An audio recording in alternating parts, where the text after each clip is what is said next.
Vamos a tener al doctor Pedro Roy, historiador y uno de las personas más importantes que hay aquí en la Universidad de Miami. Pedro Roy. Muchas gracias. Mire, yo quisiera comenzar, vamos a hablar en esta hora, voy a conversar con ustedes durante una hora, o un poquito menos, y entonces quisiera que ustedes participaran básicamente haciendo preguntas. Las cosas que se les vayan durante esta presentación se les vayan ocurriendo. Pero les voy a dar, lamentablemente está en inglés. Esto es parte de un capítulo de este libro que yo escribí lo terminé hace 5 años, que es una historia de Cuba y se titula La muerte de un sueño. Y precisamente trata del sueño de Frank, de Pedro Luis, de José Antonio y de muchos cubanos que luchamos por un sueño.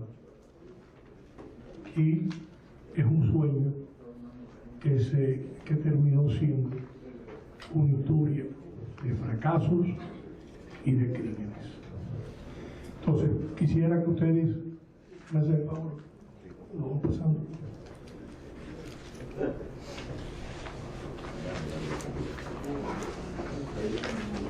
Ahí ustedes tienen la información que básicamente les voy a conversar y las fuentes de donde sale esta información.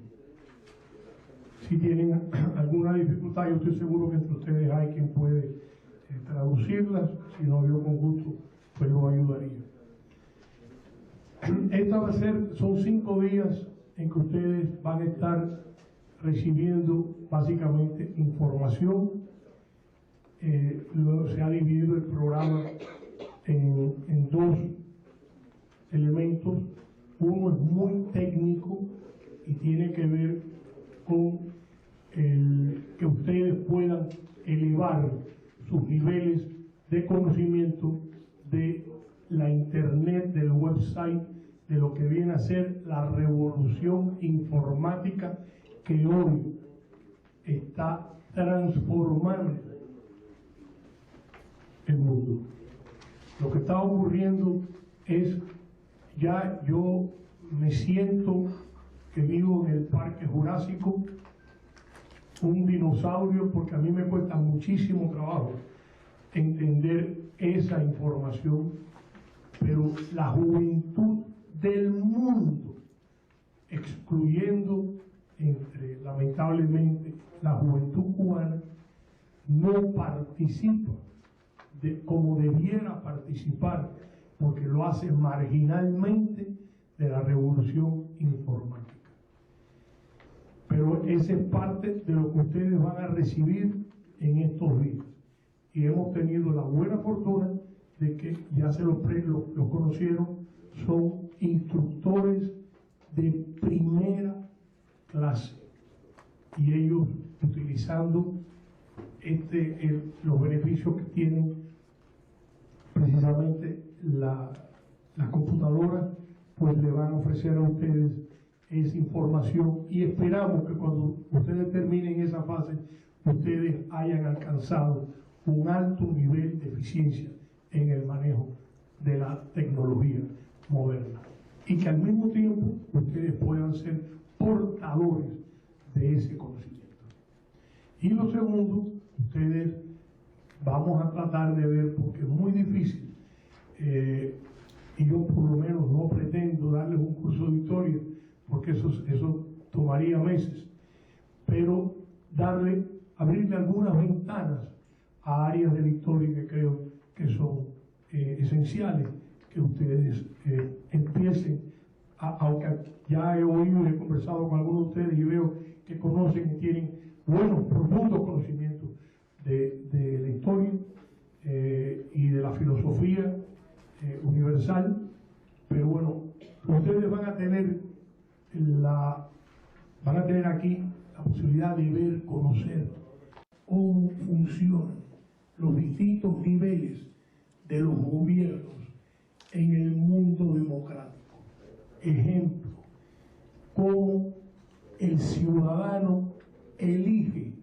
a sus dirigentes en educación. Eso lo determinan los padres, los ciudadanos, quienes son los que van a formar la Junta de Educación local.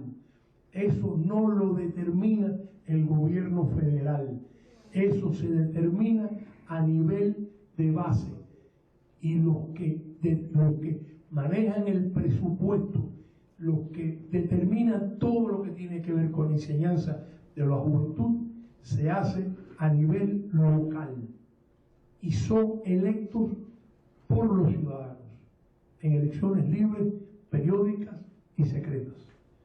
Al mismo tiempo van a ver los niveles de lo que viene a ser el gobierno del condado y de las ciudades. Igual son independientes, no responden a ninguna orden de Washington. Los gobiernos locales, y son distintos.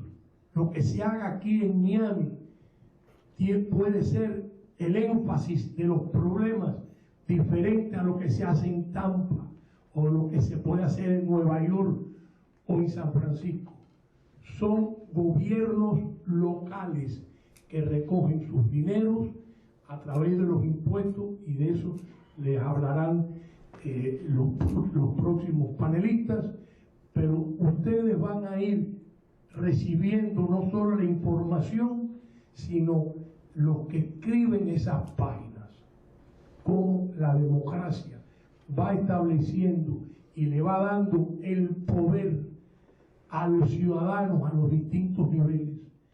Tenemos el Estado de la Florida tiene sus leyes, tiene sus congresistas, y en muchas ocasiones son diferentes las leyes del Estado de la Florida a las leyes del Estado de Alabama o de Georgia o de Tennessee.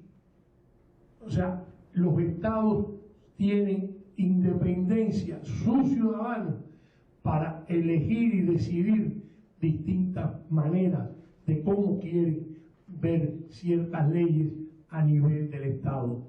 Y después, todos los estados y todos los ciudadanos participan de la elección de la dirigencia nacional. Son elecciones multipartidos. En este momento, aquí se hablan de 2 partidos, pero resulta que hay un grupo enorme de votantes y ciudadanos independientes que no pertenecen a ninguno de los 2 partidos y que participan también libremente de estas elecciones. De manera que a esto es a lo que queremos compartir con ustedes y que ustedes tengan acceso a toda esta información. Yo voy a empezar ahora hablándoles de un tema que es, y estos son datos. Los datos ustedes los tienen ahí, de dónde salen, de dónde está esta información. La llamamos la república que producía riquezas. Y es un logro extraordinario que el pueblo cubano, tenemos que recordar que la república vivió desde su fundación a su caída 56 años, más o menos lo que dura hoy la revolución de los Castro. 56 años tuvo de vida esa república. Y esto que vamos a presentarles a ustedes, estos datos, es parte de los logros de esa república, que en esos 56 años logró éxitos económicos y sociales extraordinarios. Y lo que es realmente de destacar y señalar, que esto ocurría mientras habían trastornos políticos graves.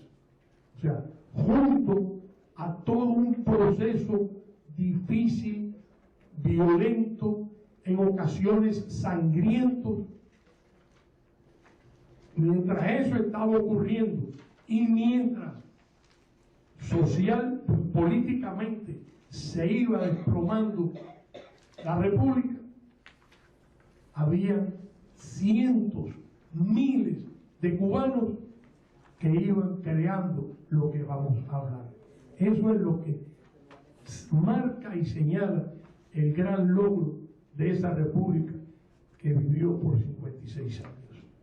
Porque además, esta república nace muy pobre. ¿Por qué muy pobre? Porque en 1902 venía de los grandes destrozos de la guerra de independencia. Cuba estaba arruinada.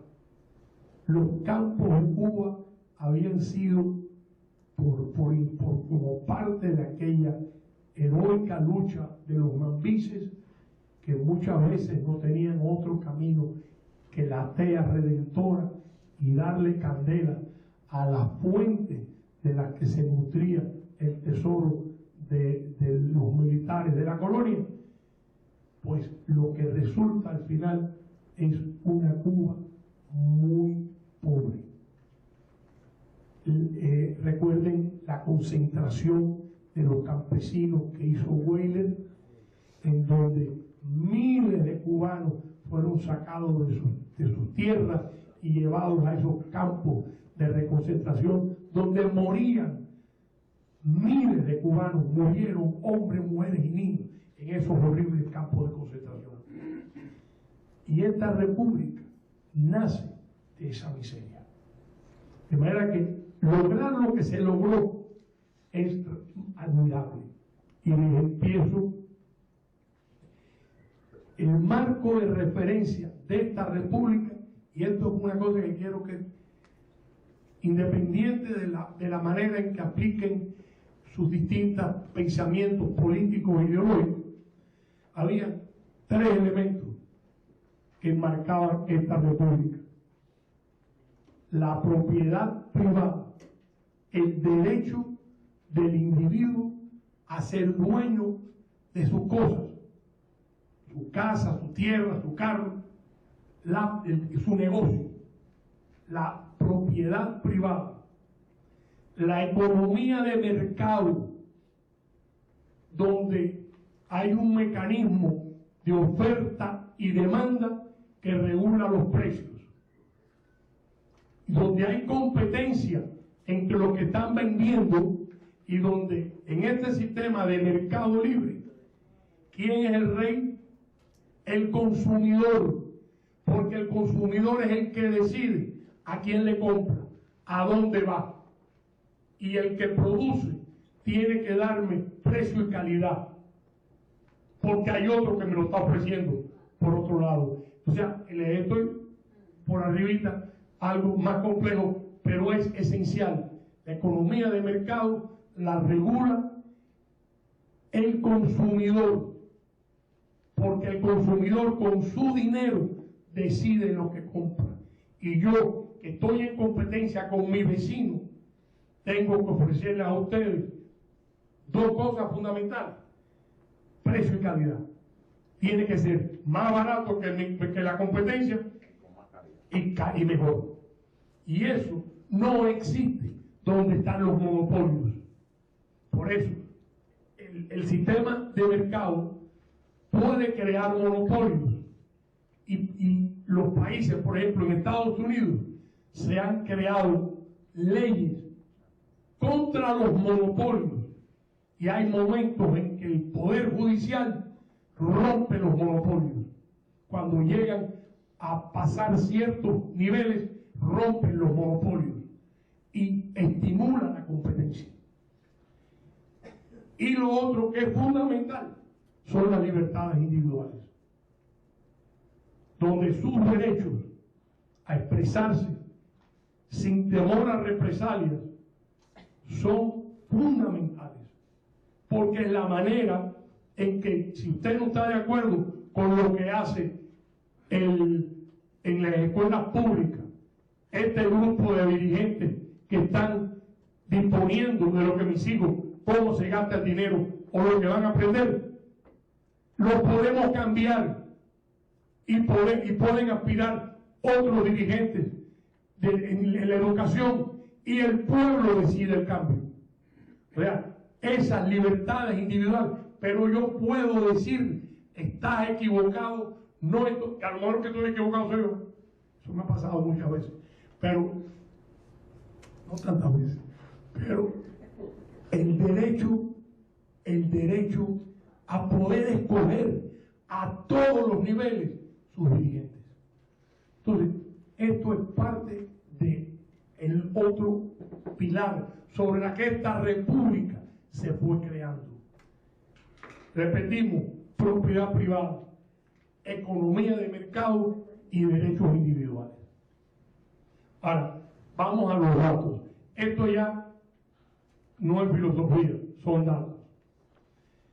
Todos lo conocemos y no vamos a hablar, en algún momento vamos a hablar de la industria azucarera, pero ha ocupado tanto espacio en la discusión de la industria azucarera que hemos olvidado otros renglones de la economía cubana que llegaron a ser muy importantes. El primero que quiero traerles a ustedes es la ganadería, el consumo de carne y los productos lácteos. Ganadería, esta información la tienen en ese papel que les mandé. Bueno, la ganadería era, y todo ahora me refiero al final de los años 50, era la segunda industria de Cuba. Había en aquella época más de 6 millones de cabezas de ganado que por supuesto se reproducían y seguían en crecimiento. O sea, servían para alimentar a la población, pero seguía creciendo. No es que me como los 6 millones y se acabaron las vacas. No, era un mecanismo. Además, el ganado vacuno y la industria ganadera cubana era muy moderna y la calidad de los animales era de primera, tanto que el rendimiento alcanzaba a un 56% del peso de la vaca o del animal. Era muy alto el rendimiento. En Cuba se hicieron algunas combinaciones, pero una de las más exitosas fue la mezcla del cebú con la criolla, bueno, la Holstein, etcétera, todas estas, pero algunas eran buenas en carne y otras en leche. Pero la combinación del cebú con la vaca criolla dio un animal que se daba muy bien en el trópico, en el calor, y produce este fenómeno que estamos hablando. La calidad de la industria ganadera cubana era por el estilo de la que había en Estados Unidos.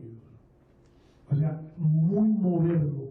Todo el proceso de la crianza, alimentación, el procesamiento de la carne, de la leche, estaba en los primeros renglones de la modernidad de aquella época. Además, esta industria empleaba más de 100.000 obreros. Trabajaban el año entero y tenían magníficos salarios, que además no dependían del gobierno. Estamos hablando, éramos 6 millones, resten ustedes ahí a los niños y a los viejos, cuando hablamos de 100.000 empleos en esta industria, es una cantidad muy seria. Y además, trabajo completo con todas las garantías, etcétera, laborales que estaban dentro de lo que vamos a hablar después, la Constitución de 1940. Para que ustedes tengan una idea, en 1958 Cuba producía al año por persona 78 libras de carne por persona, que es el equivalente a 1,5 libras por semana. O sea, ustedes pueden tener una idea de la producción que llegó y el éxito que llegó a tener la industria ganadera. 1,5 libras de carne a la semana. De carne de res. De res. No estoy hablando del puerco ni el pollo, estamos hablando carne de res, ni el pescado. O sea, el cubano en esta época era un pueblo muy bien alimentado. Fíjense que en América Latina, en consumo de carne de res, Cuba ocupaba el 4º puesto, el cuarto sitio, detrás de 3 monstruos produciendo carne: Argentina, Uruguay y Paraguay. O sea, Argentina, Uruguay, Paraguay y Cuba. Cuba producía más carne per cápita que Chile, que México, que Brasil, que Venezuela, que Colombia. Era la 4ª productora de carne de América Latina.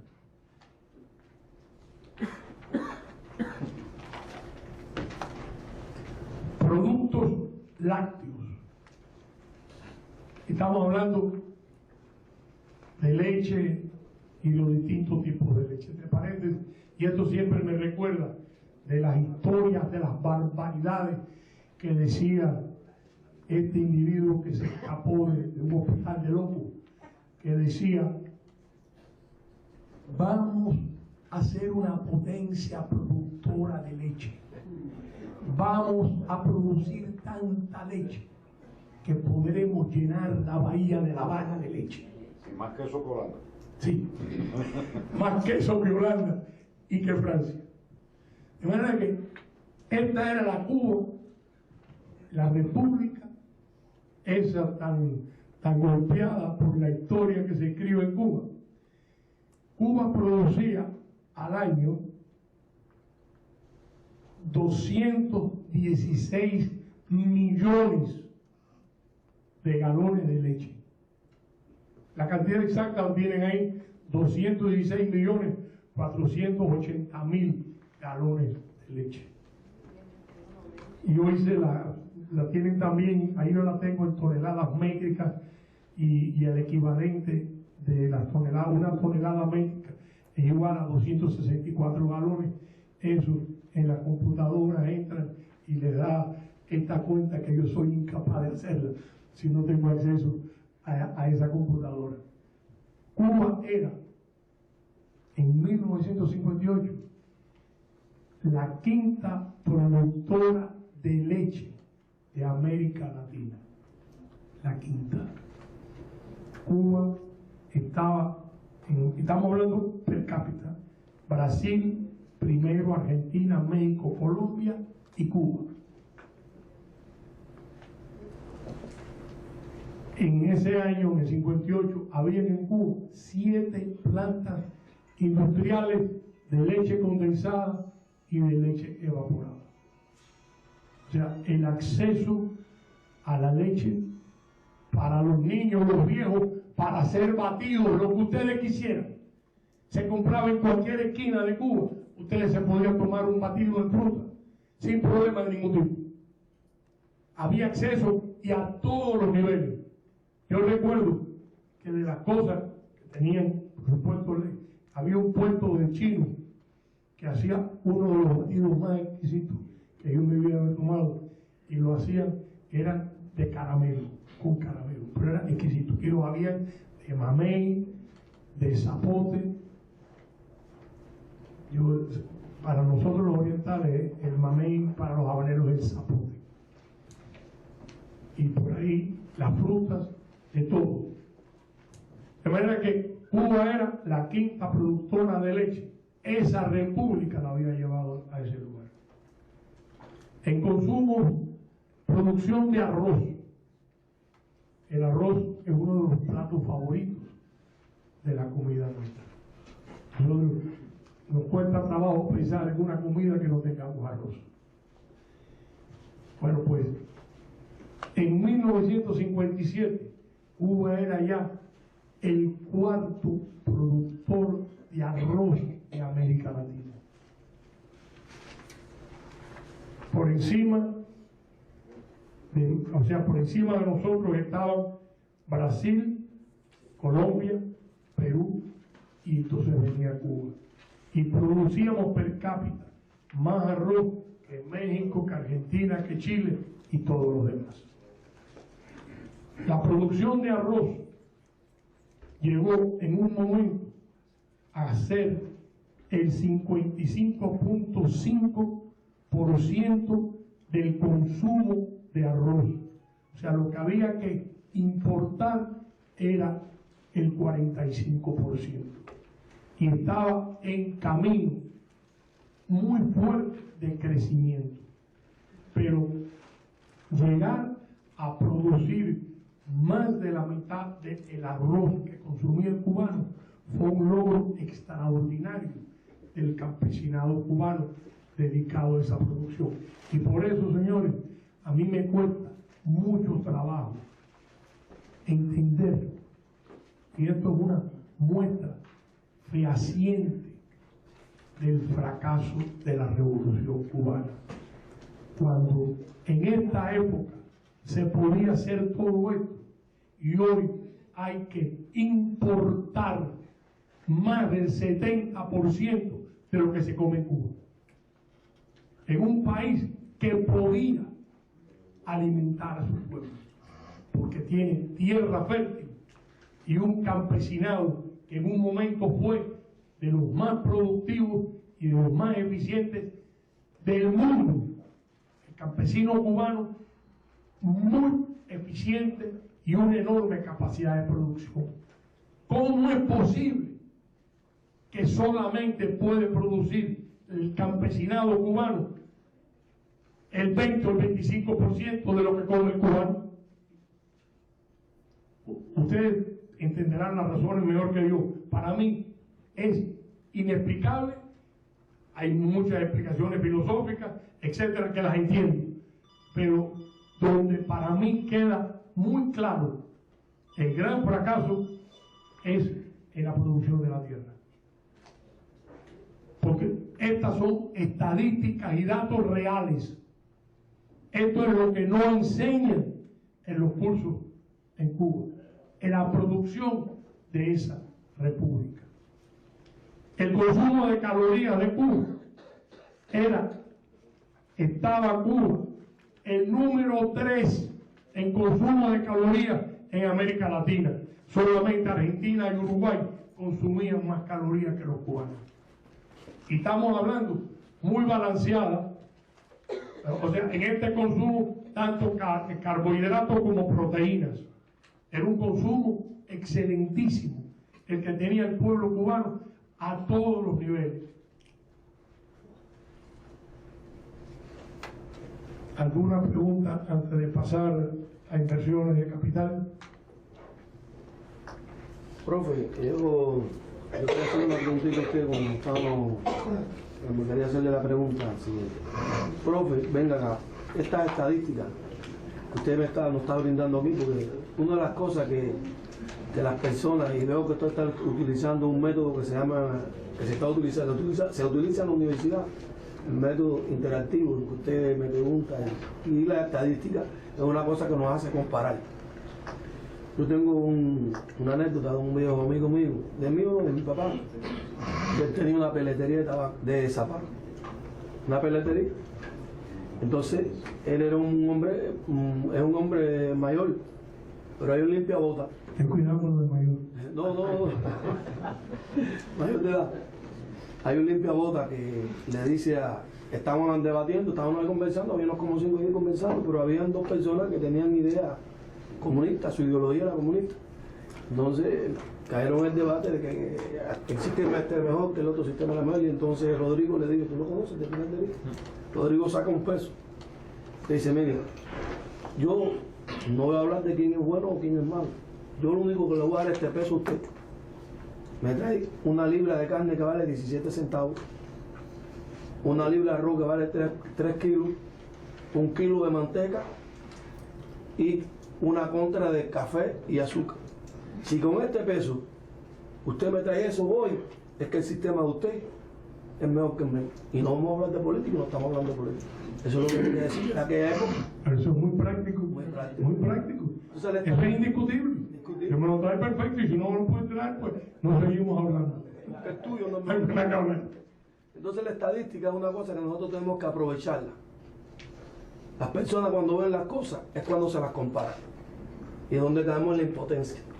Los comunistas o los caen en la impotencia porque no pueden rebatirle. La realidad es única.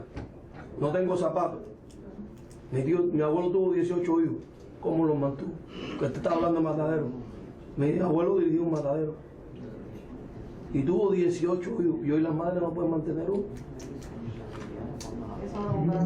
Esas son las comparaciones, uno de los métodos que tenemos que utilizar. Pero yo, por eso precisamente, yo lo que estoy haciendo es dándole datos, dándole estadísticas.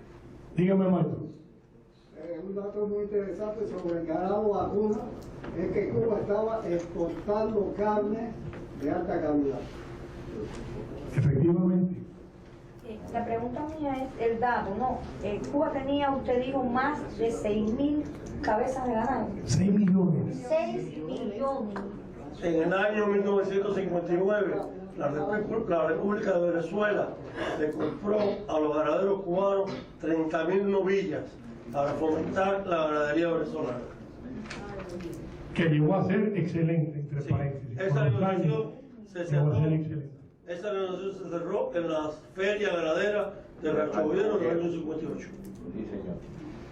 Yo pienso que lo que contribuyó a la caída de la economía en cuanto del campesino en Cuba fue que se perdió la cultura campesina. Con el triunfo de la revolución perdió mucho la cultura, se le dio facilidad, es una expresión muy personal.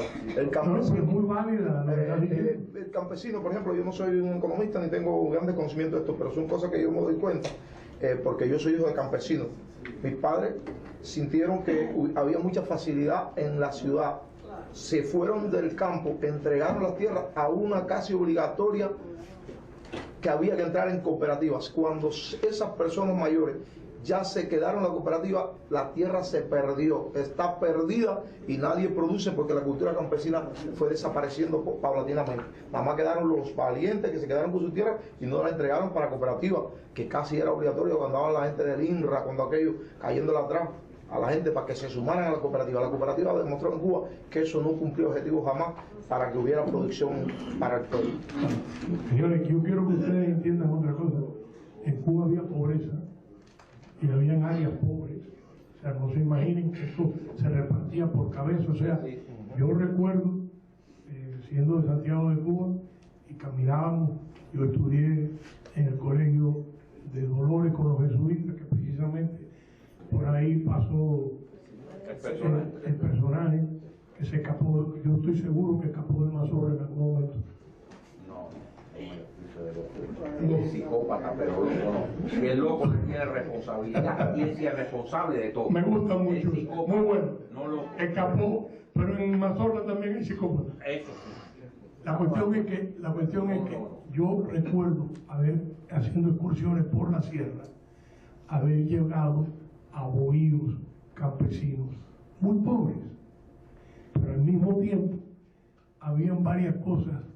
Uno era la amistad, la generosidad, el cariño con que esos campesinos te recibían, cómo compartían lo que tenían con el que llegaba.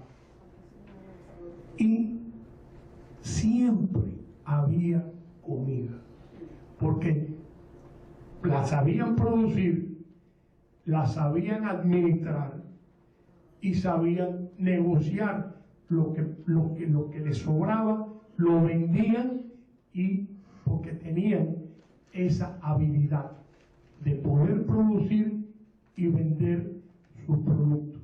Pero lo que no quiero que ustedes se imaginen es que yo estoy sugiriendo de que aquello era una panacea. Había sectores pobres y una de las razones por la que se hace, lo que hacen esta revolución con el corazón y el deseo de justicia social, como José Antonio, como Frank, como Pedro Luis Boitel, era precisamente buscar mejorar las oportunidades, ejemplo, que todos los niños tuvieran, más ricos, más pobres, blancos o negros, tuvieran las mismas oportunidades de triunfar en la vida. Y parte del ideal de la revolución por la que nosotros luchamos era por darle igualdad de oportunidades a los niños. Además de muchísimas otras cosas, pero eso es uno de los fundamentos. Miren, el otro aspecto que quería señalarles era las inversiones de capital de Estados Unidos en Cuba. Por alguna razón, que Castro, y nos tenemos que ir al año 60, algunos de ustedes no habían nacido o eran muy niños.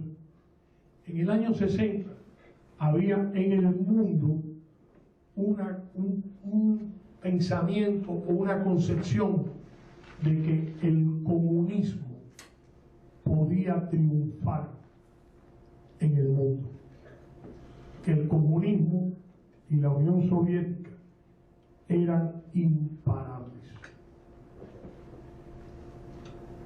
El colapso de la Unión Soviética sorprendió a mucha gente y mucha gente ni lo esperó, pero colapsó en sus propias contradicciones internas y fracasos internos.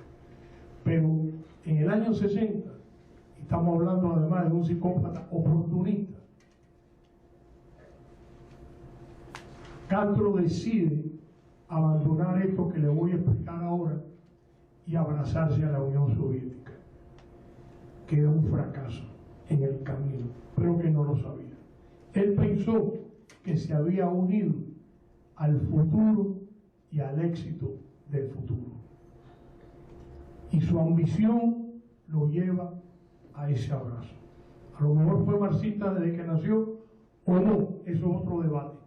Pero definitivamente él vio su oportunidad aliándose a la Unión Soviética de ir a formar parte de lo que lucía en aquel momento el camino del éxito y del triunfo para la raza humana.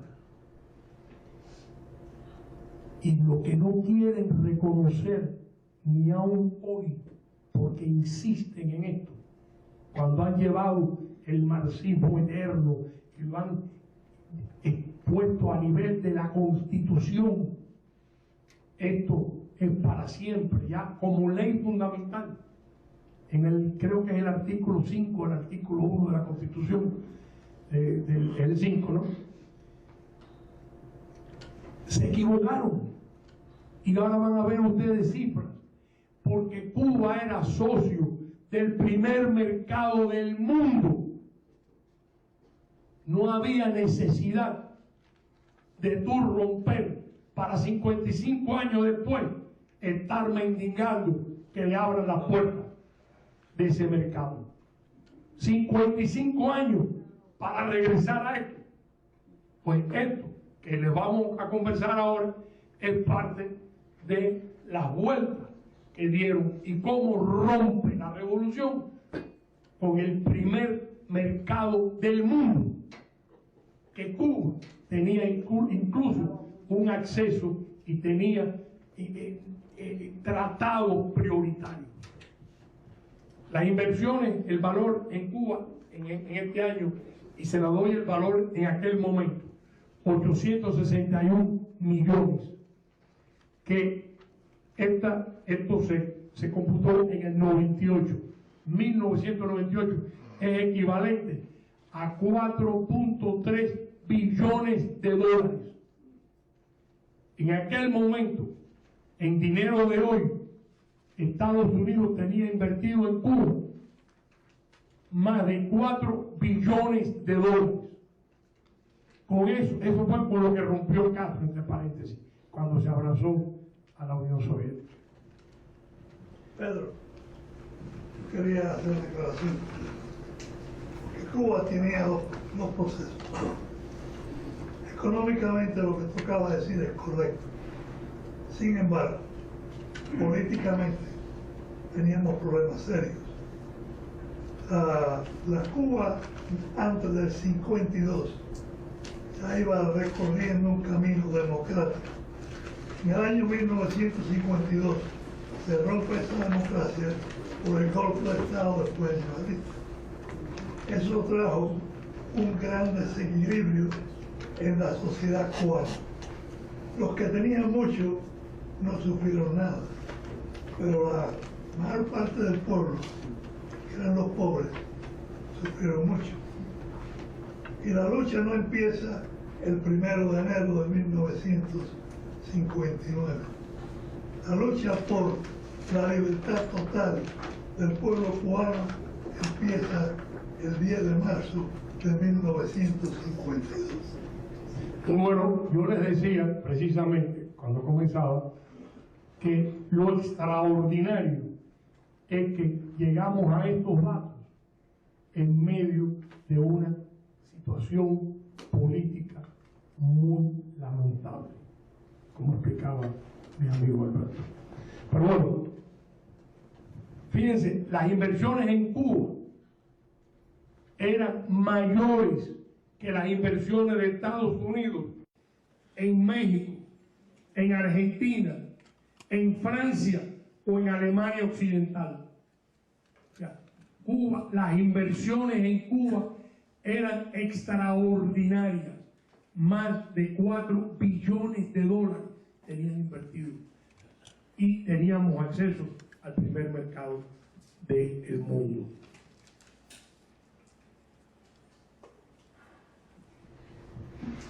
Ahí, por supuesto, les tengo que mencionar la Bacardí, orgullo de Cuba y de este instituto.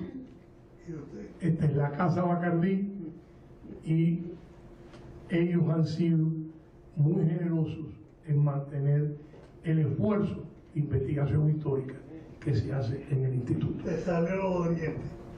No lo puedo evitar. Se fundó en Santiago de Cuba. Incluso Daiquirí, el famoso Daiquirí, es una playa cerca de Santiago. Pero bueno, Bacardí es hoy, fuera de Cuba, la mayor empresa de destilación de alcohol del mundo. Esa empresa que nació en mi 1000 veces heroica Santiago de Cuba. Regionalista. No puedo evitarlo. Además, aquí estamos hablando de las verdades. Pero bueno, quería mencionarle una empresa privada que escapa de Cuba y escapó de una manera que no tenemos tiempo de explicar, pero vale la pena estudiarla, porque sacaron todas las cuestiones legales y se la llevaron a las Bahamas, a las Bermudas, y siguieron creciendo en México y Brasil hasta lo que son hoy. Y es formidable. Bacardí, una empresa cubana, la mayor productora de licor del planeta.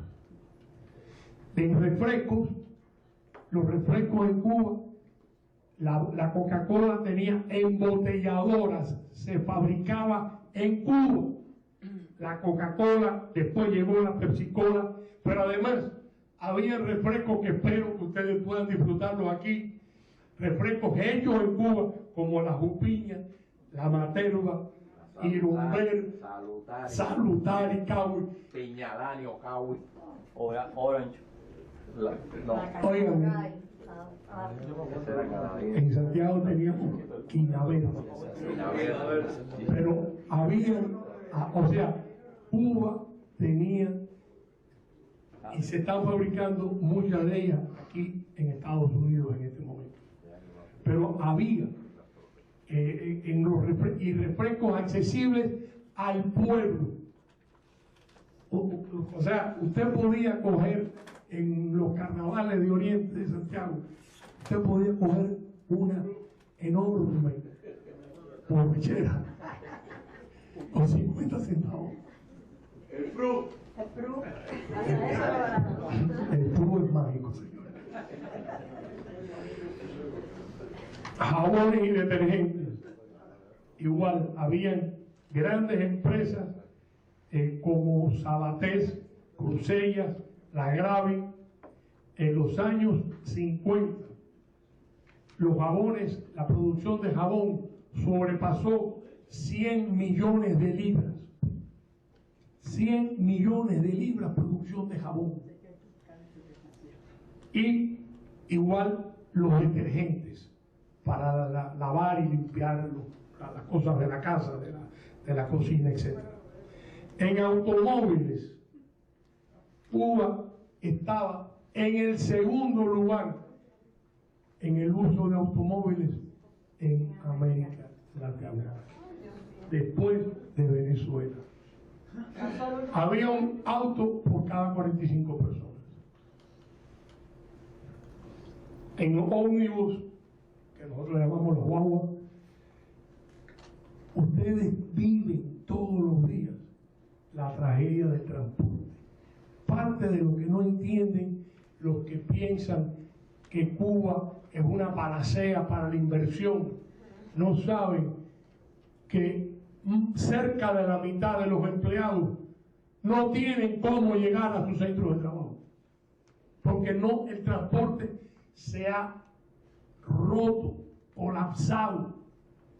Ni la guagua china, Guantón, nada de eso se ha podido adaptar a la economía y al transporte de Cuba. Y ese es parte del problema. Además de que no existen grandes incentivos, el problema del transporte es gravísimo. En Cuba, en esta época, esta república que cumplió 56 años, había, y aquí tengo muchos testigos, el transporte era excelente. Había 18 salidas al día de La Habana a Santiago, que cubrían 18 salidas, era casi una por hora. En guaguas con aire acondicionado, comodísimas. En La Habana, lo más que uno esperaba, había una cosa extraordinaria que muy poco se maneja, la cooperativa de ómnibus aliados. ¿Y quién? La COA. ¿Y quiénes eran los dueños? Alberto, ¿quién eran los dueños? Los choferes eran los dueños de sus rutas y ganaron mucho dinero, sí, pero el transporte privado en una cooperativa de choferes llegó a ser excelentísima, tanto que lo más que uno esperaba, un ómnibus podían ser de 5 a 7 minutos.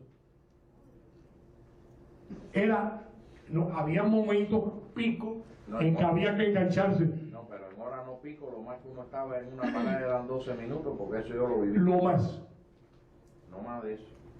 O sea, estamos hablando de, y las estadísticas en este caso ustedes las tienen ahí, en La Habana circulaban alrededor de 2.000 ómnibus y en el resto de Cuba 4.000.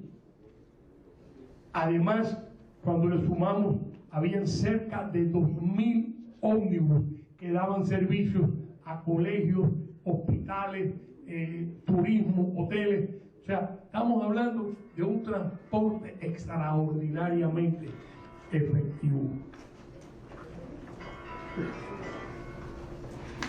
Y por supuesto, Cuba tenía uno de los mejores transportes del mundo. Al mismo tiempo,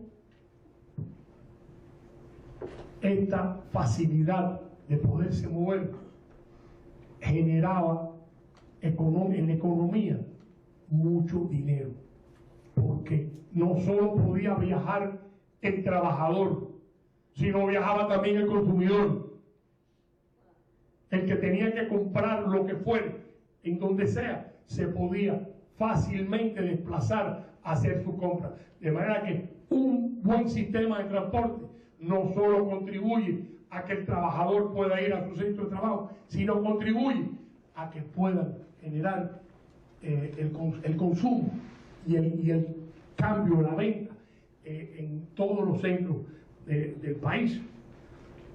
Llegamos ahora a la radio y la televisión. En 1958, esa república tan maltratada por el castrismo tenía y disfrutaba de 160 estaciones de radio a lo largo y ancho de la isla.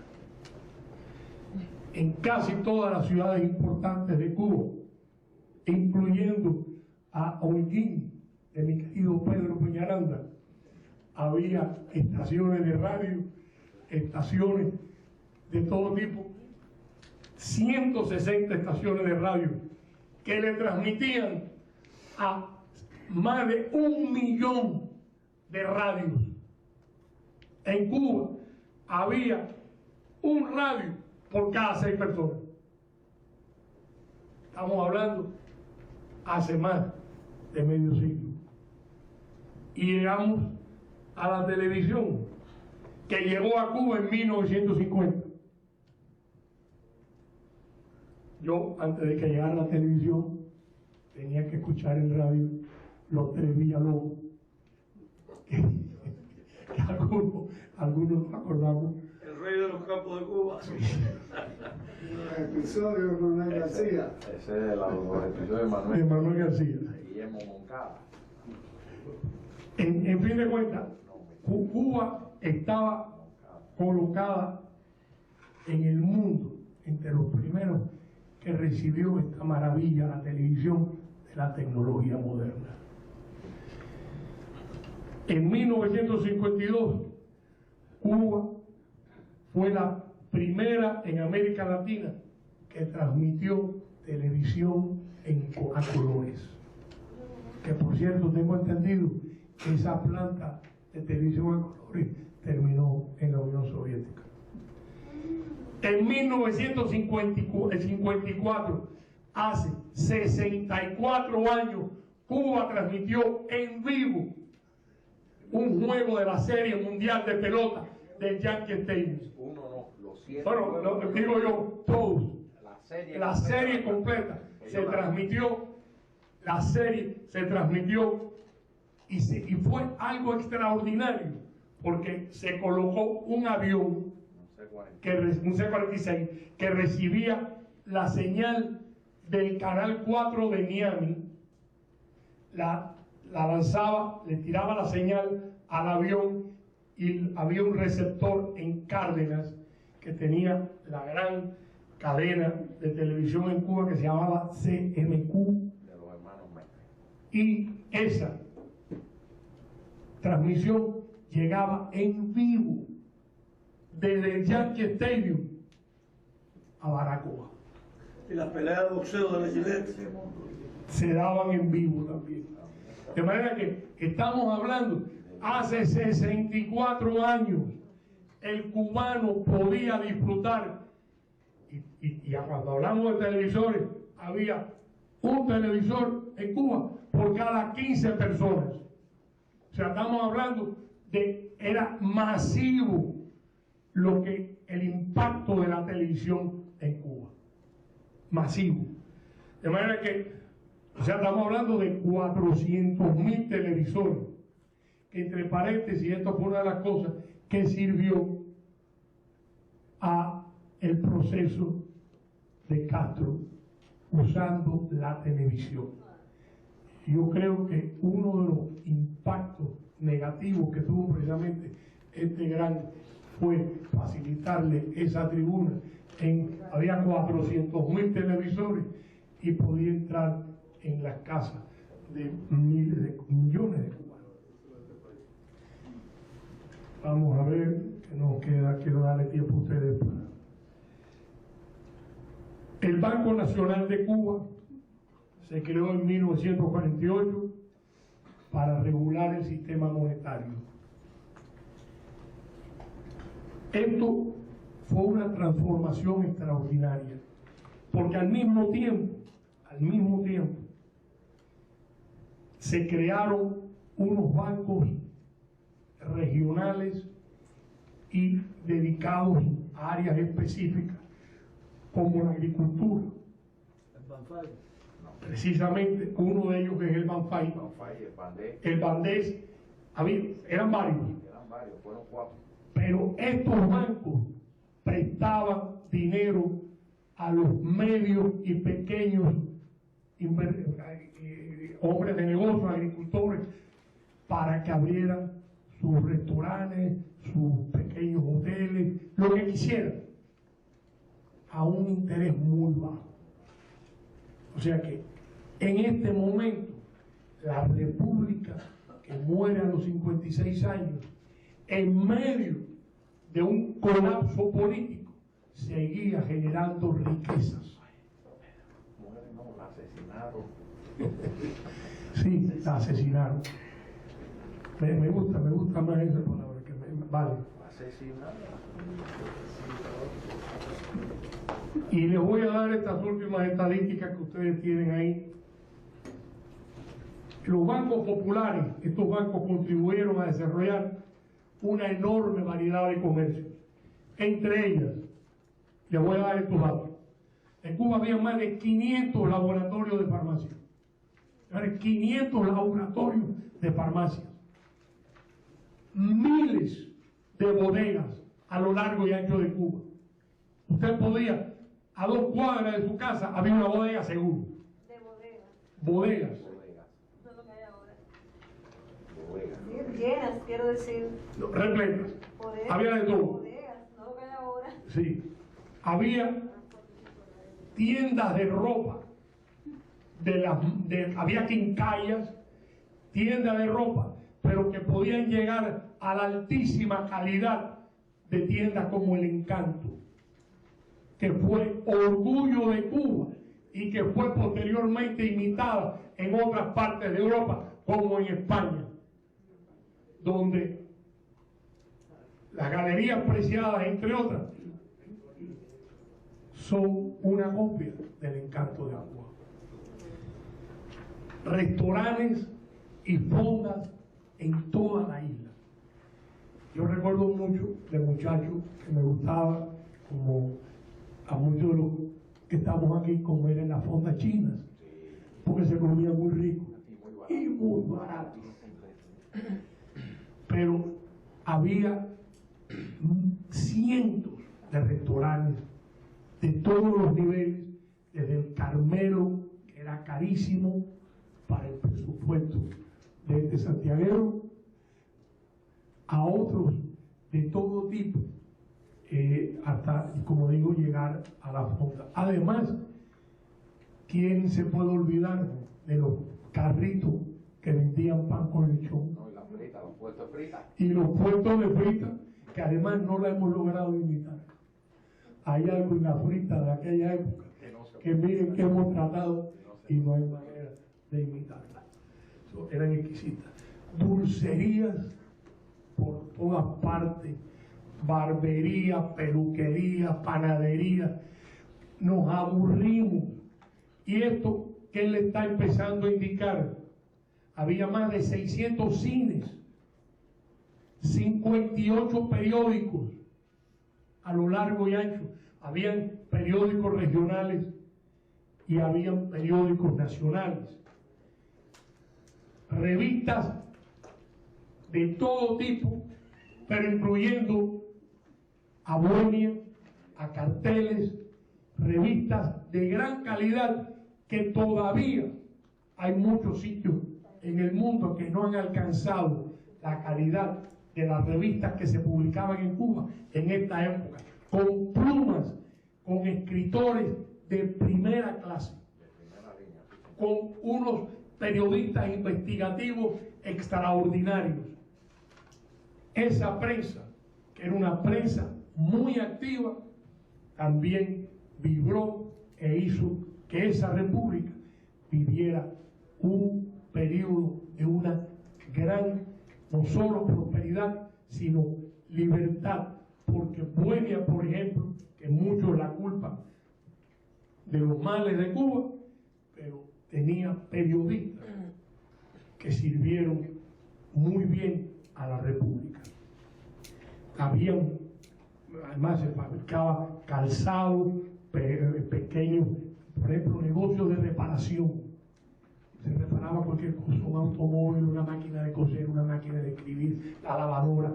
Esos negocios existían a lo ancho y largo de Cuba. ¿Y qué iba produciendo?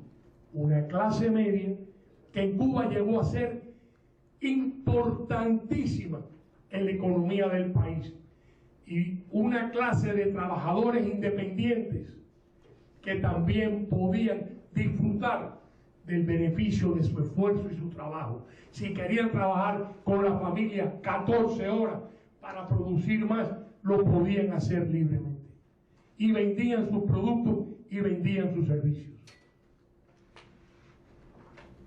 Esa clase media, esos negocios, esas industrias, ese comercio fue aplastada, asesinada por la revolución, que se niega a reconocer su fracaso. Ahora, si quieren, nos cogemos 5 minutos y regresamos, o continuamos, cada media hora vamos a almorzar. Digan ustedes. ¿Quieren? El tema está interesante, vamos a seguir debatiendo. Pues seguimos. Arriba. Profe, Preguntas. Quiero hacer una pregunta. Ahora llegó la hora de ustedes. Sí. Mire, yo estoy en un trabajo investigativo sobre lo que es la parte de economía del azúcar. Y desgraciadamente yo no he podido todavía llegar a la estadística del azúcar antes del 58 aquí, lo que se producía por año. ¿Usted me entiende? Se habla de que aquí en Cuba, no sé en qué gobierno fue, si fue en el de Machado o de Grau, hubo una producción de 8 o 10 millones de arroba de azúcar. 8 y pico, y fue en el de Prío. Fue en el de Prío. En el año 51. Y entonces... Y no 8, 7 millones. 7 millones, no llevaron 7. 7 millones y medio. 7 millones. El averado los 15 años anteriores a 59, el averado era alrededor de 6 millones de pesos. 6 millones. Ahora bien, usted me está hablando que en los años 50, y discúlpeme. No, yo, que no hay disculpa. No, le digo que me disculpe porque lo va a robar un tiempo a los demás colegas. Ellos son los que le tienen que disculpar. Que me disculpen, voy a aprovechar este espacio para poder tomar algunas estadísticas y cosas de mi trabajo. Mire, yo quisiera a ver qué posibilidad usted tiene, si está al alcance de usted, si no es aquí, después que me ayuden en eso. Porque, por ejemplo, yo quiero diferenciar en cuanto al progreso económico de los presidentes. ¿No es verdad? Porque en Cuba nada más se habla de la parte mala de los presidentes. Si vamos a hablar de Tomás de la Palma, hablamos de los que nos convienen de Tomás de la Palma. Si vamos a hablar de Saya, hablamos la parte mala. En la próxima, después del almuerzo que me toca, tengo el privilegio de seguir con ustedes, vamos a tocar esa parte. O sea, la parte política. No, vamos a tocarla. No, lo que me hace falta es la parte, lo que les quiero preguntar, ser específico en los gobiernos, por ejemplo, de los presidentes, cómo se comportaron en el desarrollo económico del país. Mira, todo esto son un proceso en que se van acumulando el esfuerzo de 56 años, de una república que nace muy pobre y en 56 años alcanza estos niveles. El problema del azúcar, yo lo separé de esto, porque el azúcar en el proceso era lo que más impactaba, era la demanda y el precio. Y si había, o sea, en la medida en que otros países empezaron a producir azúcar y se desarrolló en Europa la azúcar de remolacha, que era muy efectiva, los alemanes y los rusos tenían una enorme producción, lo que llaman el sugar beet. El azúcar de remolacha, ese tipo fue mermando la capacidad de la demanda y el precio, porque al entrar más azúcar en el mercado, la demanda para el azúcar cubano, pues es mayor, o sea, no es mayor, es menor, y en ese caso, al haber más producción, ¿qué ocurre con el precio? Tiende a bajar. Pero entonces hay otros elementos fortuitos, las guerras, las dos guerras mundiales.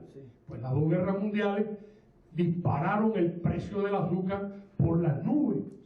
Hay un momento en que el azúcar podía estar, por decir, a 3 centavos, y hay un momento que se pone a 27 centavos. Las vacas gordas. En la vaca gorda durante la presidencia del general Menocal. Pero después entonces, en 3 meses, vuelve a caer de 25 centavos a 3 centavos. Y entonces, en ese momento, se produce la bancarrota de muchos centrales, bancos, y crea un enorme problema económico en Cuba. Parte de la revolución del año 33 es generada por la crisis de la economía del mundo, pero especialmente en Estados Unidos, con la gran depresión de los años 30.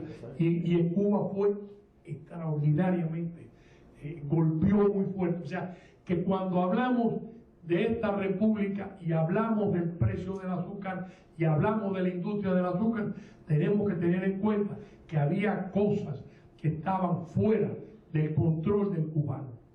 Y por eso había presidentes y había gobiernos que trataron de diversificar. Y esta es la respuesta: la ganadería, producción de arroz, producción de leche. O sea, el cubano trató de diversificar la economía, pero seguía siendo, en el momento en que Castro llega al poder, en el año 57-58, en la industria azucarera entra en una fase de problemas. O sea, hay problemas con el precio, pero Cuba sí tenía una ventaja, que aquí los peritos en azúcar lo pueden conversar mejor que yo, y era el acceso al mercado americano con un precio que ya estaba fijo, una cuota que estaba fija. Yo lo que quiero entenderlo, o hacer entender, o que me puedan entender, es una cosa: que el primer renglón de nosotros económico es cuando triunfó Fidel, o cuando Fidel llegó de forma que llegó al gobierno, al llamado gobierno. ¿Cuál era el primer renglón económico que tenía? El azúcar. Es por eso lo que estoy hablando. El azúcar. ¿Y en qué lugar tenemos el azúcar ahora nosotros? Oye, mira, hace poco, no sé si fue hace 3 años, 2 o 3 años, la producción de Cuba era exactamente la producción que tuvo, cuando el año anterior al comienzo de la guerra de Martí, de la guerra de independencia. En 1894, Cuba superó 1 millón de toneladas de azúcar. Y esa fue la producción que creo que todavía era ministro el general Ulises Rosales del Toro, que cuando lo sacaron y lo nombraron ministro de Agricultura, yo pensé, a este lo han hecho capitán del Titanic, este barco se hunde, y así fue. O sea, alguno que no lo quería lo puso al frente del Ministerio de Agricultura y se hundió. O sea, la producción y el mismo problema existe con la ganadería. Claro, o sea, todas las historias se han ido por ese es otro programa. Mira, hay un grupo de libros, hay un libro que se llama Cuando reinaba su majestad el azúcar, que es un magnífico libro, y Frajinal tiene también la historia El Ingenio, que es un magnífico trabajo en sus 3 tomos, posiblemente una de las obras cumbre sobre la gestión del azúcar. Ahí tiene toda la producción azucarera. Exactamente. Desde la colonia hasta el 58. Ese es el gran dilema. Hemos buscado.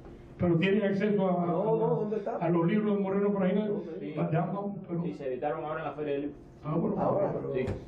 pues ya. ¿Cómo lo sacaron? Los 3 tomos. Lo que hay que revisar. Lo vendieron, lo En mi registraron. casa los tenemos. los Registrado.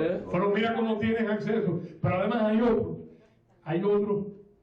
Yo aquí doy algunas cifras en este libro y antes de que te vayas te voy a conseguir y le sugiero a nuestros invitados que tengan acceso a alguna información sobre este tema, porque se lo dan a Santiago y se lo hacemos llegar. O a Carlos. ¿Preguntas? Bueno, mi pregunta era que con el café fue igual. Cuba era un país exportador de café y ahora somos quien tenemos que comprar el café, ¿ves? Porque que no es café, es un café mezclado con chícharo, es chícharo lo que estamos tomando. Allá, para que usted me aclare, en los tiempos que yo no viví, porque yo de esa época del café escogí muy poco, como decimos en buen cubano, para que usted me aclare. Mira, café y tabaco, azúcar, café y tabaco son los tres grandes productos que Cuba desde el inicio de la colonia. O sea, el café y el café tomó un auge extraordinario en Cuba después de la revolución de Haití, cuando los cafetaleros franceses escapan mucho a Cuba y sobre todo se sitúan en la zona de Guantánamo. Ahí están todavía las colonias. Todavía están las colonias. Yo recuerdo haber caminado por trillos de montaña y de pronto empezamos a subir escalones y nos damos cuenta de que hemos llegado a una colonia de café en la Sierra Maestra. O sea, en la parte entre Santiago y Guantánamo, cerca de la Gran Piedra. Sí, por terraza, claro. Sí. Yo me crié en Zaguatánamo, en la división de Guantánamo y Zaguatánamo, y ahí existe todavía la cosecha que vinieron de los franceses. Incluso todavía hablan los que están ahí, hablan francés. Sí, qué interesante. Sí, hablan francés. Yo me crié ahí y todas esas personas que trabajaban en esa colonia que vinieron, incluso que descienden muchos de esclavos que trabajan en esa colonia, son afrancesados completamente y hablan francés y tienen su cultura ahí. Cuba llegó a exportar café. Y el fracaso del café Caturra, el famoso fracaso del café Caturra. Cuéntame. Quisieron lograr el plan Cordón de La Habana y el café Caturra, que nunca, ni una colada se hizo del café que Caturra. No, espérate, el fracaso del café Caturra y el Cordón de La Habana no es eso. Porque hay que contar la historia como fue. A Fidel Castro se le ocurrió hacer el Cordón de La Habana para abastecer de café y frutales a La Habana, que nunca lo necesitó, y lo que hizo fue acabar con los frutales, con el café y con todo. Y otro de las cosas que yo se lo digo a la gente, que son historias, en Cuba, ¿cuál es el árbol nacional nuestro? La palma. La palma real, pero bueno. Sí, no, ese es el árbol nacional. ¿Y qué hicieron en el año 67? De la gente aquí que no se acuerda, muchos eran pequeños. La brigada invasora Che Guevara, desde Oriente hasta Occidente, desmontando palmares, los palmares completos se los llevaron. Y ahora, de La Palma vivió mucho campesino, que La Palma daba la madera para hacer el bohío, el palmiche, el guano y el palmiche para limpiar los huecos y la yagua para intenciar el tabaco. Permiso. Y la otra gran idea de arrancar todos los frutales para sembrar la hierba de Guinea. La pangola y la hierba de Guinea. No. Esa fue una historia, porque él llegó y mandó a desmontar, pasar, quítemelo de aquí. Eso fue allá en Camagüey. ¿Para qué? Para sembrar pangola. Quitaron pangola para sembrar dice, Le dijo a Guaidó, ¿qué vamos a sembrar ahora? Y se pagó, le dice, es lo que usted acaba de quitar. No, y menos mal que no prosperó la idea de la moringa. No, la moringa ya es una época que está desgastado, pero aparte de todo, le voy a decir eso fue senilismo, eso fue senilismo. Eso son las ideas estúpidas. Eso fue senilismo, el gas estaba senil y se le ocurrió eso. No, es que se le ocurrió. Y lo último, Ubre Blanco. Señores, vamos a poco a poco vamos. Además, yo estoy aprendiendo con ustedes. Lo último también, Ubre Blanca. No. Sí, no, que la vaca que sí. Pero eso fue cuando él dijo, porque tú dijiste, vamos a producir leche, y otra de las cosas que dijo en ese discurso, que dijo, porque la gente le va a caer atrás al lechero para devolverle el litro de leche porque van a estar saciados de leche. Cuba va a ser una potencia de leche y de queso. Y lo que hizo fue que acabó con la leche y entonces sacó a Ubre Blanca. Y todo el mundo pendiente de Ubre Blanca, la producción, y cada vez que Ubre Blanca producía más litros, menos leche había en la población, se perdía el queso, se perdía el yogur, todo. Si ellos no. ¿Cuántos litros el récord de Ubre Blanca fue 176 litros en un solo día. Murió de cáncer la vaca. Oye, profesor, una de las cosas que usted habla ahorita del transporte, cuando usted estaba hablando del transporte, no hizo mención del ferrocarril. El ferrocarril, sí. Disculpe, déjeme combinar la idea. Y nosotros podemos decir que uno de los primeros de América Latina que llevó el ferrocarril fue en Cuba, pues no ser absolutista porque no tengo el dato. El ferrocarril circuló de La Habana a Regla en 1836. Entonces, por toda la parte sur de la parte occidental, o sea, La Habana, Pinar del Río y toda esa zona, el ferrocarril estaba diseñado con unas casitas que todos tenían el mismo diseño arquitectónico. Provenían de las construcciones inglesas. Inglesas, o sea, eran construcciones inglesas, muy bonitas. Pero Guana era el último municipio donde llegaba el ferrocarril sur.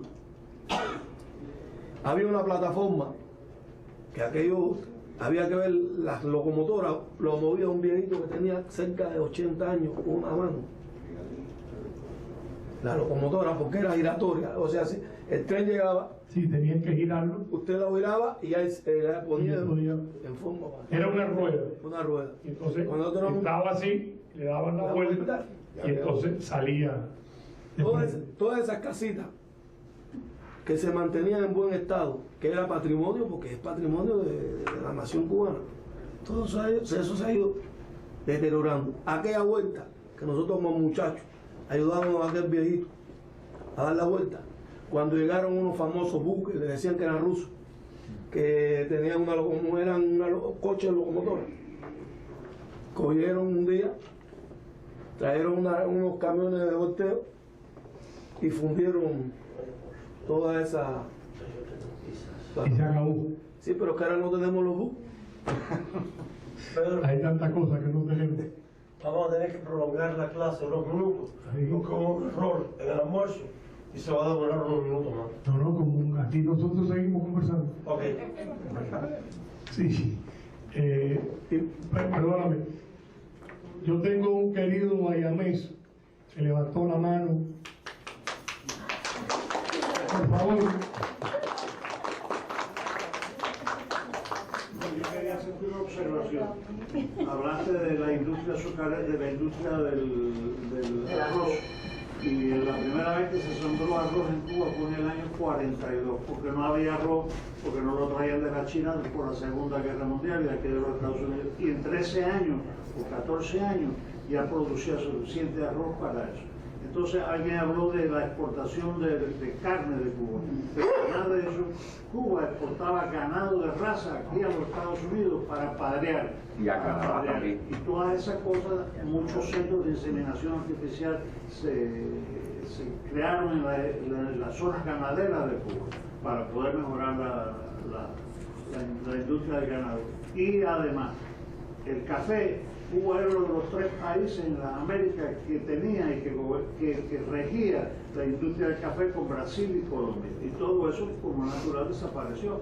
Como el señor ese de tu ¿cómo se llama? No se escapa. Vayamos, no se escapa. Gracias. Pedro, tú que estabas diciendo hace un momento de la guagua, quiero decirles de dónde sale la palabra guagua. Cuando llegaron a Cuba, los primeros autobuses fueron fabricados por una compañía que los fabricaba en el estado de Washington y se llamaban Washington Wagon Company. Y decía wow en mayúscula, Washington, en mayúscula, Wagon Company. Y entonces los cubanos dijeron guagua. Pero guagua con doble D, no guagua con G. No guagua, es guagua.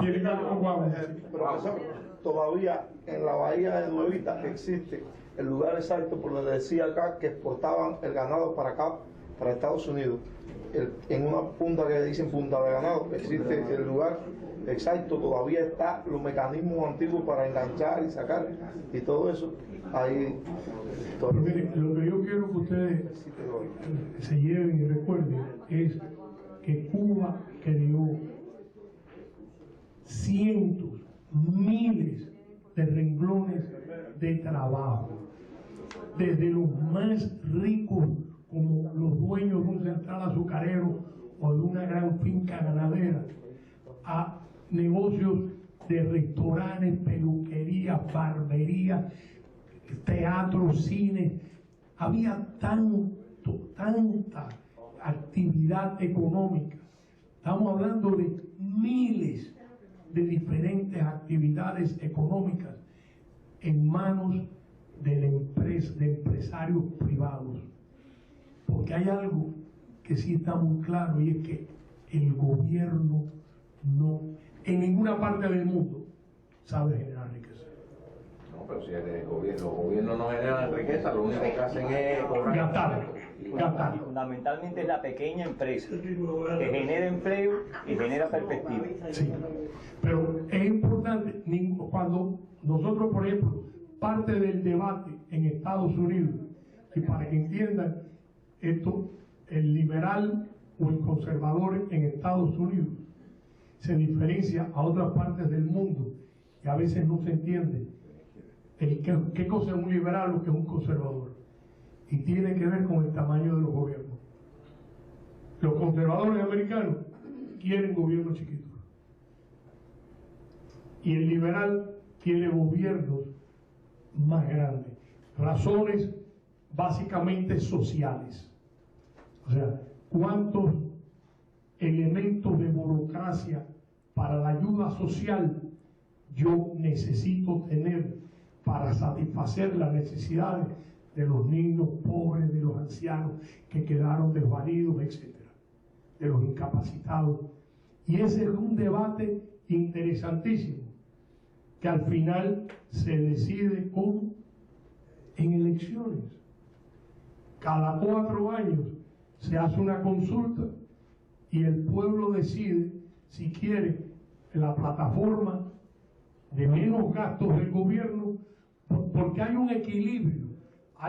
Cada uno de nosotros que vivimos en Estados Unidos tenemos nuestra filosofía de los gastos que debe tener el gobierno, cuánto se debe gastar en lo básico y fundamental y cuánto se debe gastar en proyectos de ayuda social. Y esa es parte del debate, porque ya llegan al punto de que hay lugares donde dicen, pero además hay que salvar a las mariposas verdes que tienen antenas azules. Y entonces hay individuos que buscan un presupuesto, estoy hablando en serio, para salvar a las mariposas. O sea, entonces dice, bueno, antes de llegar a las mariposas, déjame ver a los desamparados que están viviendo debajo de los puentes. O sea, es parte de un debate, cómo se gasta el dinero. Pero al final, señores, el ciudadano es el que, con su voto, decide los caminos. Mira, hablando de los gobiernos, y de la república esa que tú estás, hasta el gobierno de Frío, los gobiernos cubanos no crecieron, se mantuvieron chiquitos. Batista fue el que hizo crecer el gobierno. El más pequeño de los gobiernos, vamos a ver después del almuerzo, fue el de Estrada Palma. A Estrada Palma, el individuo se crió en Estados Unidos, formaba parte de una iglesia mormones y era, pues tenía esa formación muy disciplinado, casto. Estrada Palma decidió, su lema era más maestros que soldados, y era muy cuidadoso en el gasto del dinero del Estado. Él había que enseñarle todos los meses cuándo entró y cuánto se va a gastar, y era muy cuidadoso de gastar menos de lo que entraba. De manera que cuando Estrada Palma abandona la presidencia, deja de 20 millones de dólares, que era mucho dinero en aquella época, de aguardar, y iba al Palacio Presidencial montado en un tranvía. No tenía ni carro ni chofer en la presidencia. Ustedes imaginan, el presidente de la República salía de su casa, se montaba en un tranvía, iba al palacio y de ahí entraba en su despacho. Y cuando le pedían trabajo, decía: mira, tengo problemas porque tú eres el número 2500 que me ha pedido este trabajo, y entre los que me lo han pedido te incluyo a mi hija y a mi mujer. De manera, o sea, aguantó los gastos y creó posiblemente el gobierno más honesto que ha habido en Cuba en todos los tiempos. La última clase que vamos a tener el viernes, pienso hacerles una radiografía, un estudio que hicimos aquí en el instituto sobre el gobierno de Cuba en este momento en que estamos hablando. Algunos de ustedes lo conocen, tal vez mejor que nosotros, otros tal vez no, pero le vamos incluso a presentar las fotos, las caras de estos funcionarios. Y van a ver, entre otras cosas, que en esa lista no hay una sola mujer. Es un gobierno de hombres. El machismo puro, lo que es. Puro. Ahora han sacado a la señora Vidal Ferreiro y las están exhibiendo, pero el mando en Cuba es de militares y hombres. Y la sucesión que ellos están planeando, y no es que un proyecto de futuro, está en marcha hace ya varios años, comenzaron ese proceso de sucesión, y es algo al que hay que estar muy conscientes de ese proyecto, porque ellos quieren seguir en el usufructo del poder. ¿Alguna otra pregunta?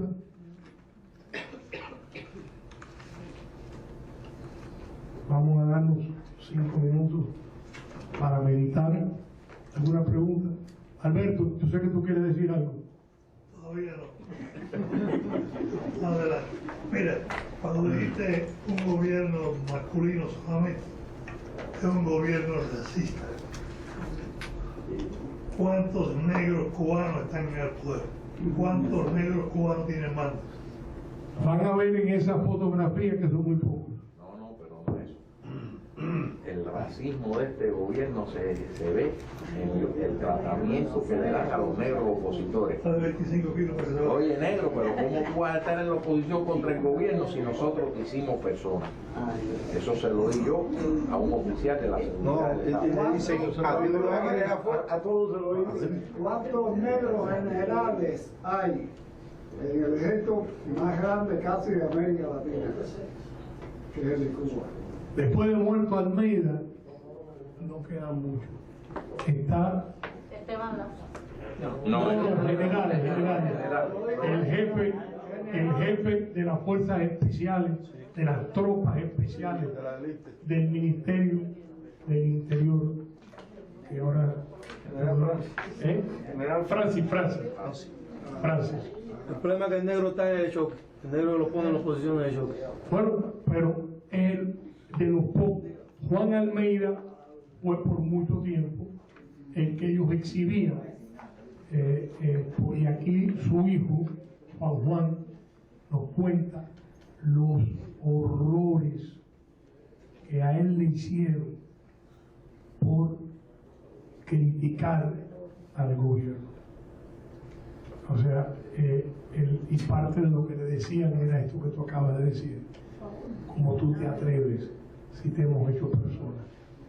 Y llegaron a la infamia en un momento determinado para castigarlo, que llegó un camión con un coronel del Milín, se bajaron, le desconectaron el refrigerador sin abrirlo y se llevaron el refrigerador con todo lo que tenía dentro.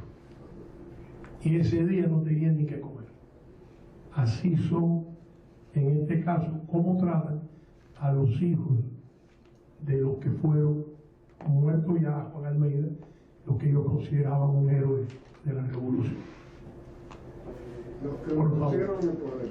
Con permiso, yo quiero decirles algo. Yo salí de Cuba en el año 61. Muchos de ustedes a lo mejor no habían nacido.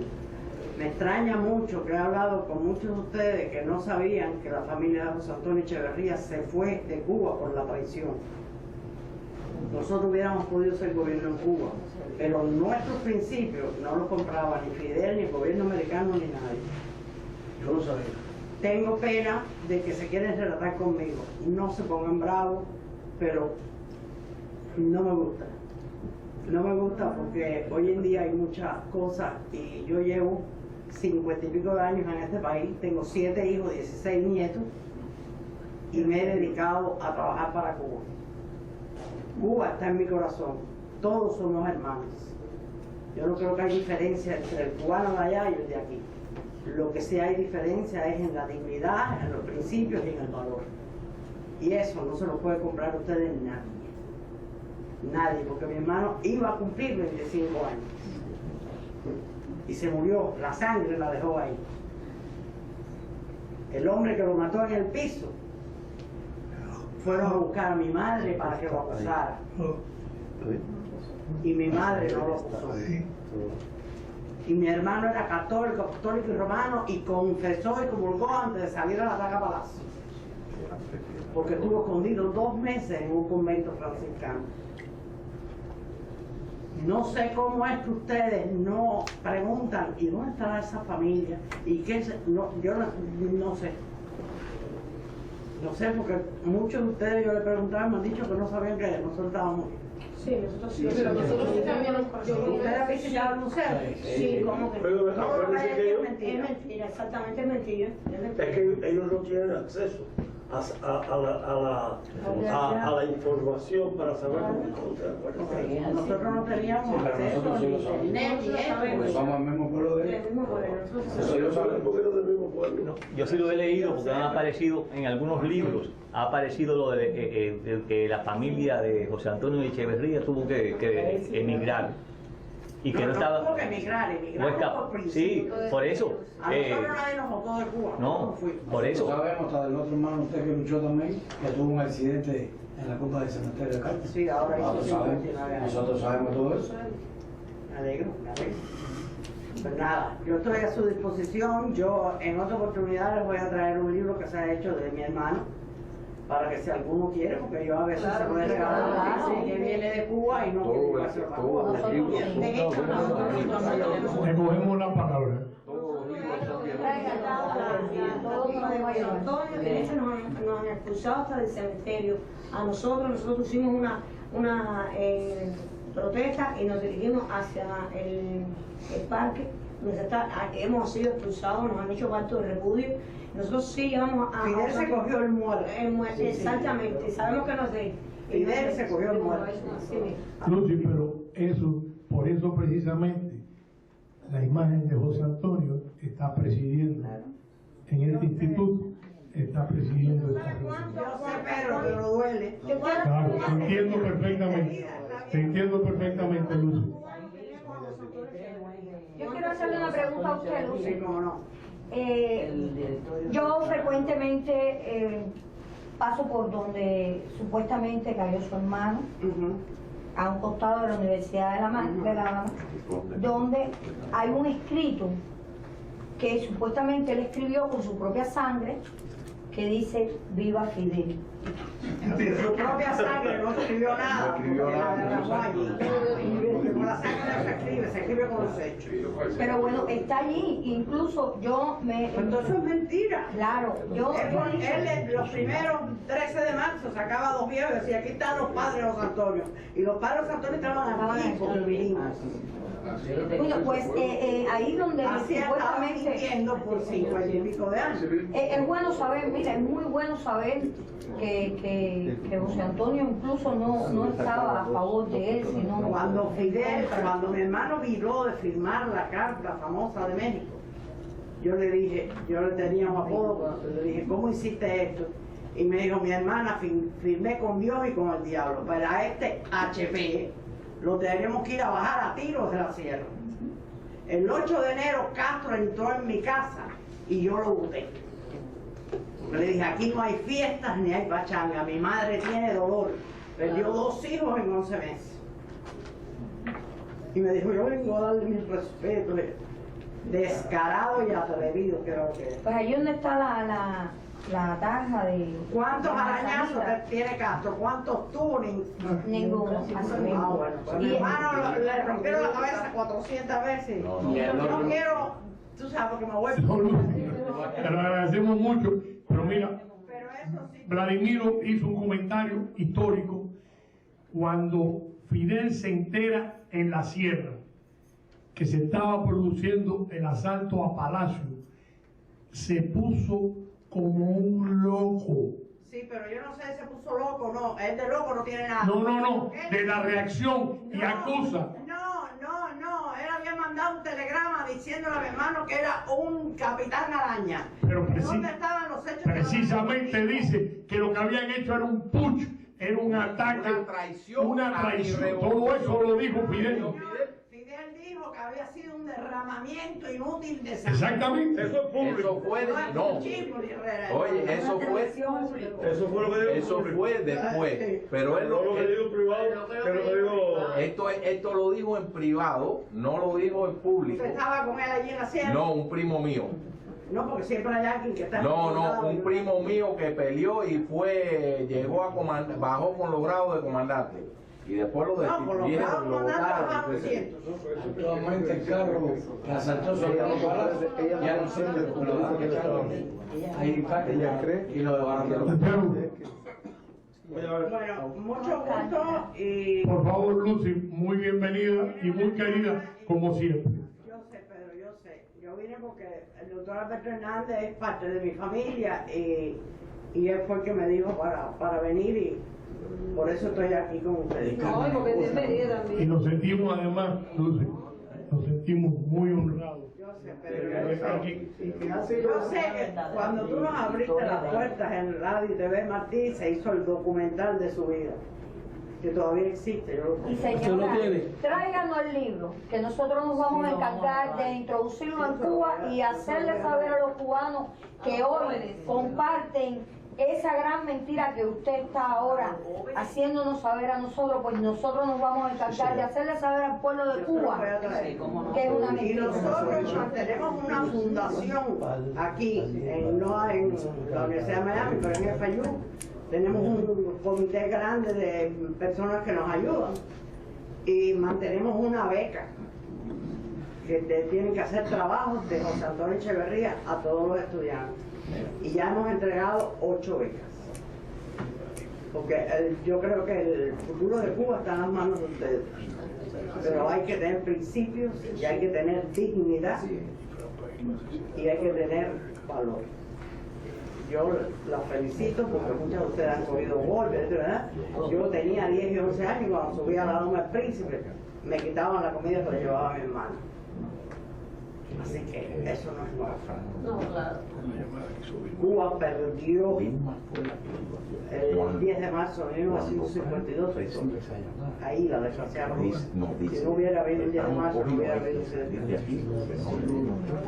Gracias y yo se lo traigo cuando no.